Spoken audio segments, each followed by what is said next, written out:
show, we are going to be talking a lot more about the vendors that are partnered with Insta-Delivery. So, for our customers who are purchasing from us but want to know who our vendor is, this is a good time, a good opportunity for you to meet with our vendors. And on today's episode, we have one very, very prominent vendor with us. So let me tell you the genesis about this one cherished, notable vendor of ours. So I traveled one time and then I came back and I was hungry, and my assistant was like, you know what, let's order from, I won't mention the name of the vendor, but my assistant was like, let's order from that vendor. I was a little bit surprised. I mean, because, you don't know what to expect, things like that. But when I went to our page, I'll tell you, I was confused. When you went to somebody's page and you're confused because of the lot of options. Are you looking for ogi and akara? Are you looking for porridge? Are you looking for Singapore noodles? What are you looking for that is not on there? She has a lot. And she is going to be selling on Insta-Delivery as well. Like a storefront to be open on Insta-Delivery. And I am talking about the one and only Gulliver food. And hi, ma'am. How you doing? Girl, thank you. Good afternoon. Good afternoon. It's so good to see you. Same here. It's a pleasure. Awesome. Great. So, I don't even know where to start, but I'll start by maybe getting to introduce it because I've spoken to you a lot of times, right? Via call, text message, but I really haven't gotten to know you on a one-on-one level. So maybe you could just introduce yourself to us. Okay. So my name is Oluwatobi Iyere Okojie, the CEO of the Akara Factory and Gulliver Kitchen. Nice to meet you. And talking about the Akara Factory, I believe that that's a very interesting, important part here. Because I'm definitely going to capitalize on that. Just because, that now our first lady now sells Akara. Exactly. Our first lady is now known as the Alakara. That's our mommy.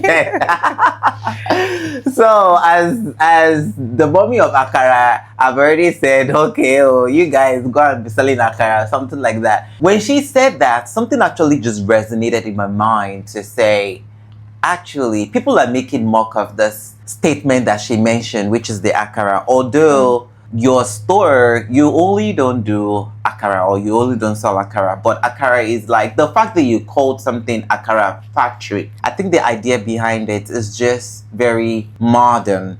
So one thing we wanted to basically get to know from you is what was the idea behind it? Why Akara Factory? Okay, so I think I noticed a gap in the food industry, and I think Akara is really underrated, and I noticed this gap and I was like, okay, I need to come in because I think Nigerians has already classified Akara to be breakfast, local Nigerian breakfast. Yeah. And me growing up as a lover of Akara and pap, our Saturday meal, I felt like, okay, if it's something that is trending now, I think I want to venture into it because I think there was a time I was craving for Akara and all the stores that I've met, they had closed at 12 because they have classified it as a breakfast thing. And I was like, okay, I think I want to do this. I want to do this so that anybody can get Akara at any point in time, whether 2 a.m., whether 12 midnight. And that's where we started the Akara Factory thing from. Awesome. Who could have ever thought that somebody who needed Akara at 12 midnight and just turn that into a business? But let us go a little bit into what actually inspired you to begin the Akara Factory, right? Is it just because of you want to make Akara readily available to everyone? Or is there any other thing or any other thought process that went into the idea of beginning the Akara Factory? Okay, so one thing I'll say is a passion. And me opening a brand, I see it as a franchise. And so I've studied that, okay, this is what I want to do. I think even before our mother came out to say, let's start making akara. So I already had that passion and I studied it. And the kind of akara I've seen is either you're seeing the local akara by the roadside that you cannot guarantee the freshness, the hygiene, or you're seeing a luxury akara where we have prawn or sardine inside. I feel like there's some food that should be left the way they are created. So that was how I stepped in, that okay, I want to make this very hygienic, freshly made to customer preference. If you come to the Akara Factory, you can tell them, I want my akara spicy. I don't want onions. And we have a lot of customers in Gulliver kitchen that has high allergies, and that's why they come to us, because they know we make our meals fresh. So whatever they want and how they want it to their preference is how we make their food. And the same thing with the akara. If you tell us we don't eat onions, there are some customers that will say they want akara and they don't want onions.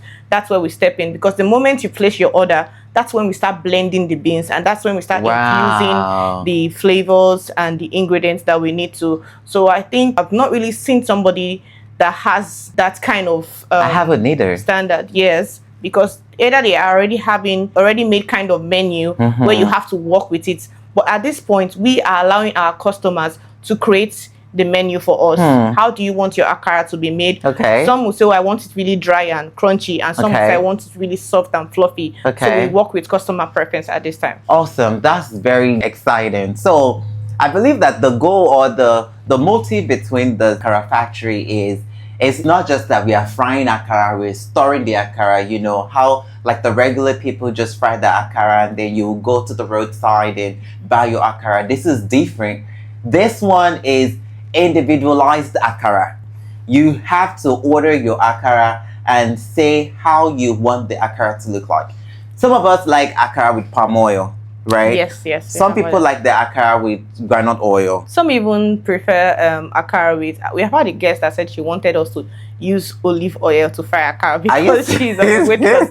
Yes, and so we did that for her. So oh wow, okay. It's just your preference. Okay, so if anybody wants like any type of customized akara, because some people like diced pepper inside of the akara, something like that. Is that something that you also cater to? Very well. And some will say they want it to be spicy, but they don't want to see this pepper around it. In there. And I think I fall in that category. Okay. I cannot eat raw pepper, so we get to blend it and infuse it in the akara, or we get to chop it just as the customer wants it. So whenever we're taking an order, we take our time to ask these questions before we proceed in making their akara. And you said something about food allergies. I think that not everybody or not every food vendor in Nigeria take into consideration food allergies. What is your take, or how important do you consider food allergies whenever you're preparing your meals? It's very important, because there are some people that have high allergies. As little as crayfish can trigger something in them. And so that's why it's one of our number one priority. Always train our staffs, especially the ones taking the orders, and make sure you ask them, is that all? Do you want us to take out anything, or you want us to put in anything? We have a particular guest that orders bulk from us, sometimes 500, sometimes 600, and he'll tell you, anything from the water, I don't eat it. Anything from the water? Yes. So as high as a pinch of crayfish he does not want. So he does not eat snail, he does not eat fish, any kind of fish. He does not eat crab, he does not eat crayfish. And he works offshore. So sometimes, you know, they have to just make meals there. They cannot start giving him his preference. So even while he's there, he's going to call. We'll make his food, we freeze it, we portion it in plates, we freeze it, and his driver comes to pick up and deliver it to him. Isn't it so nice when you have like loyal customers like that, that you know that, okay, this customer, whenever he calls me, I don't even me as a person, I mean, I order from you anyways. So if I have a vendor like you, or that I can just be like, hey, I need the usual, without me even saying it's convenience. I think it's really convenient when a customer can just reach out to you and just say, I need this and I need that. Yes, because we have their bio data for most of our regular customers, and even when we have new, because most times as we are growing, we have to employ more hands. And so even when we have new staff, we have to educate them that this particular customer, this is how his food should be prepared. This particular customer, this is how our food should be prepared. So even when I'm not available, they know what to do. Okay. So let's talk about something, right? Guys, I'm still very mesmerized. That word. I'm mesmerized about our menu. So let's talk about our menu. Your menu is very, very eventful. When I mean eventful, I've never seen, and I've used a couple apps before even Insta-Delivery, Okay. whereas I've seen a lot of menus from our vendors, but your menu is really eventful. Eventful in the sense that there's a lot of options. If you want breakfast is there, if you want lunch is there, different options of breakfast, different options of lunch. I believe on your menu, if I'm not mistaken, you have over 100 So food we have items. over 200.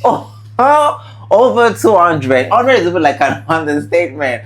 Over 200 food. So when you started the business, Okay. did you start with all 200 menus, or did it just grow as you So started? it grew gradually because I'm this kind of person. I like to try new things. Okay. And I feel like my customers should try new things because Absolutely. okay, let's give it an example. They are going to a particular known brand that have just 5 menu, and which is jollof rice, fried rice, and probably their protein. They will get bored. And me, as a lover of money that I am, I want all the money to come to us. So I make sure that we have everything.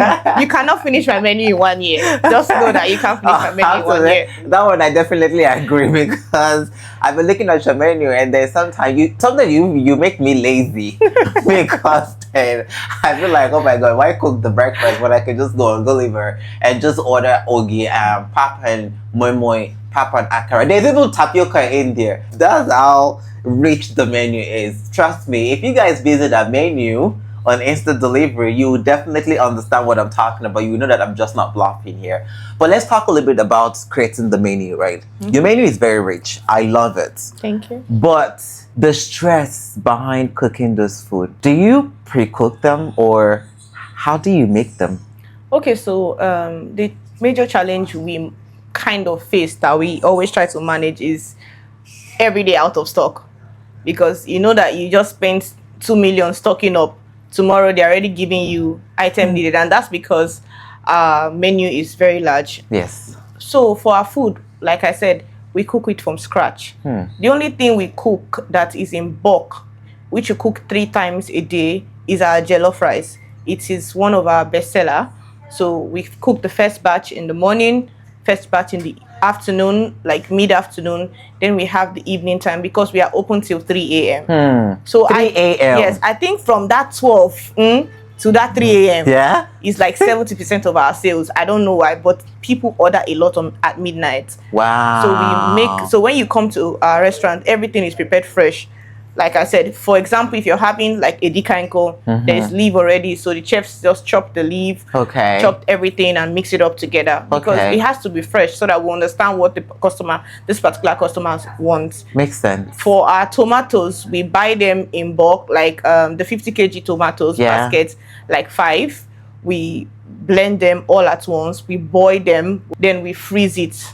So that way, when we want to make it stew, it's already boiled. So you just to bring it out, stir fry the stew, then you now start infusing your ingredients. Wow. So that's how we do it. Wow, I just used to wonder the amount of work that goes into it. But now that you're shedding more light on it, it's much more understandable. So let's talk about having to prepare food freshly, plus the delivery times, right? If you have to prep the food just like you mentioned, and maybe a customer ordered and you have to cook the food freshly, how does that affect the delivery time? Do you have like an average time that all food have to be ready before they get delivered? Okay, so I'll start with one of the meal. Yes. If we are to prepare a dikanko, it shouldn't take about 20 minutes. Okay. Because it's just to chop up the veggies.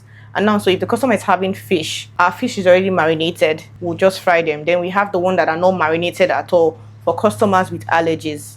Or customers that will say, okay, I want very little Maggi or salt.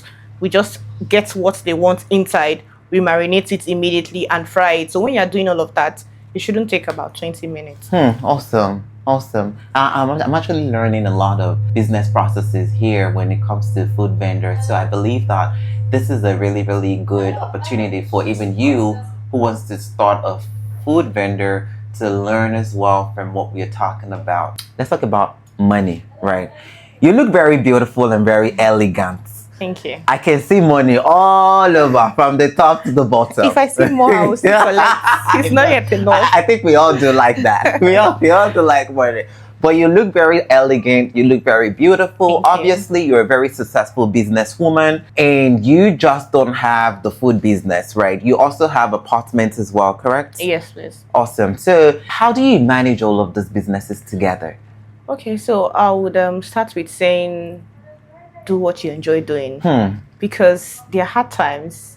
There are times that the business deprives me of my family time. Yeah. So I can only continue this because I have passion for it. Yeah. I have passion for hospitality, and I have passion in making good food. So I'll give you an example, like the December period. Yeah. You know how December can be. We have foreigners that flew in. Yeah. And we had lots of orders. In fact, my husband would be like, you need to close the store. The order is too much. I have about 35 staff. But that period, it feels like I was short of staff. Wow. Not because I was short of staff, but because the orders were too much. And we cannot rush an order. It has to be made. So one chef handles one chef handles one. And the pressure was too much. So I can't see my staff going through that, and I can't step in. When the pressure is much, you already said I'm fine, right? Yeah. You need to see me in the kitchen. You need to see me in the kitchen with my apron. You think I'm a kitchen assistant. So that's it. So because I have that passion for it, and that's why I'm able to enjoy what I do, and I don't see it as suffering or pressure. Nice. The passion, actually, if you have passion in something, the passion is what keeps you going. So and it's keeps way you riding. beyond the profit. Yes. Because I've seen so many people that go into this business, and they are going into this business or any other business just because of the profit. It's good. Profit is part of it. But if that's the only reason why you're venturing into a business, you will jump out. That's what I would say. Tell them, save it for the book on the back. That's one thing I'm going to pick out. I'm going to let them know. If you're joining a business just because of the profit, the same way you jumped in is the same way you jump out. I believe that passion has to go with the idea of a business. If you don't have passion for a business, there are ups and downs. I mean, the up is the profit, but then what about the downs? And then at the beginning of a business, I believe that the downs come first before the ups. So if the downs come first and you don't have the passion, how would you tolerate that moment of being down? Think about it, okay? But let's leave that thought process for them to continue to think about. I want to talk about profit making. Okay. On the Akara Factory, right? Obviously, for you to say there's an Akara Factory and also continue to, I was hearing, not that I was eavesdropping, but sometimes, this here, just hear some things. I was hearing your assistant, she was talking about delivering Akara to somebody. I think she's had like 3-4 calls now about delivering Akara. So obviously it's moving. Yes. So it's more than 3-4 calls. There you go. This one she's having is because I have some customers that, knowing fully well that they can always go to the app to order, or they can always go to the restaurant WhatsApp line to order. These people want to come to me, to my number. So that's what she's handling. Okay. The kitchen are handling that. So some of them that have my contact, they always still want to order from me. And this business, you have to find a way to manage and pamper some certain kind of guests, because if you say, okay, just go to my restaurant and order, they feel like, what happened to you? So we are trying to micromanage all of that. So it's more than just what you have had. That makes sense. Especially with returning customers or returning customers, we definitely want to treat them well and make sure we make ourselves available. Yeah, true. For the Akara business, right? Is it profitable? Yes. It's profitable. How profitable? Okay, so it depends on how you're starting. What are your clients' base? What location do you plan to sell? I already have my clients' base, so it was like they were waiting for me to just say Akara Factory is open. on our first day, I started with few because I wanted to test run the business. If I'm starting a business, I don't start and stop. I see it as a franchise. I see it as a household name. So whatever business I'm going into is meant for generation. So When I started the Akara Factory, I was like, okay, let me just start with this little to compare. The moment we announced that we're open, the order was just too much. Tremendous. At that day, we had to close the store at I Wow. think 6 p.m. because we're sold out. And if I'm supposed to collect more money, and I was already under pressure, Yeah. so we had to close early. Yes. But I think it's profitable. That's just all I would say. Okay. Your client base matters. You cannot be saying you want to sell akara for 3,000 naira and you're using like a nylon bag. So that's where your packaging comes in, the quality comes in, the freshness and the hygiene comes in. Okay. So by the time you do all of that, it determines how much you want to sell your akara per portion. Awesome. That is awesome though. So here is the thing, right? Mama wa, Remi Tunubu. Our dear queen. Our Akara queen. She has already asked us to start selling Akara, right? And some people are running elter skelter. Now Akara is now the that is trending now, exactly. So for those who want to start the business of Akara, how much do you think that they need to get into that business? I feel you can start small. You can start with what you currently have. Okay. But before people come to me for advice, I have a lot of people that want to do something, not just Akara. I always tell them, check the environment you're starting. Check your client's base. Because you cannot be living in Ojodu Beggar where they are selling Akara 20 naira and you want to come and give them Lekki standard. It's not going to work. So you have to checkmate all these things before you can venture into it. So whatever capital you have, you can start with whatever capital. I think with as low as 30,000 naira, you can start an Akara business. Awesome. See, guys, as low as 30,000 naira, you can start an Akara business. And starting an Akara business literally does not make you mamarisi or does not make you as local as you think that it would make you. No, selling Akara is a business. Having the Akara business is a business. I mean, look at our guest.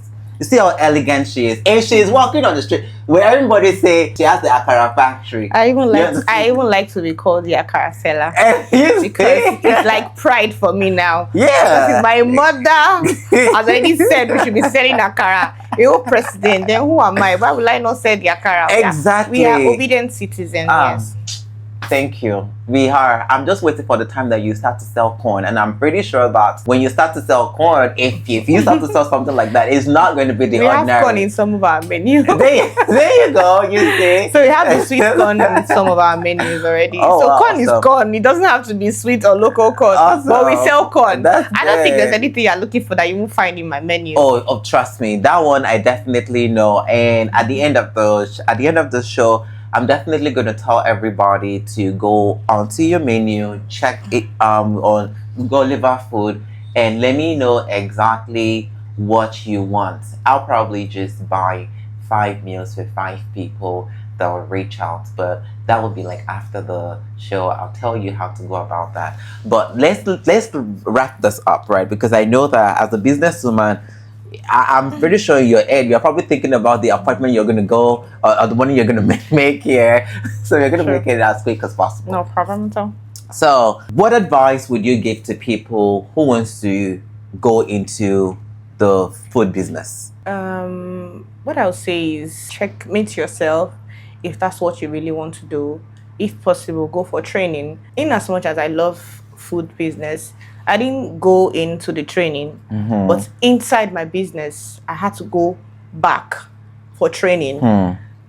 Training not for the food, but for the management, because I knew at some point where we were growing, we started having structural problem. So I had to go back and go for a course, and I came back. While I was still selling, I was running on a course. And while I came back, I offered to train people. And so many people applied, but I think we just picked about 10 students. And out of that 10 students, we have 4 that are already selling. And I think now the last one I spoke to, she already has over 6 million that she has generated in selling food. Wow. Because she came in, she learned, and even after the class, she was still around because she still wanted more.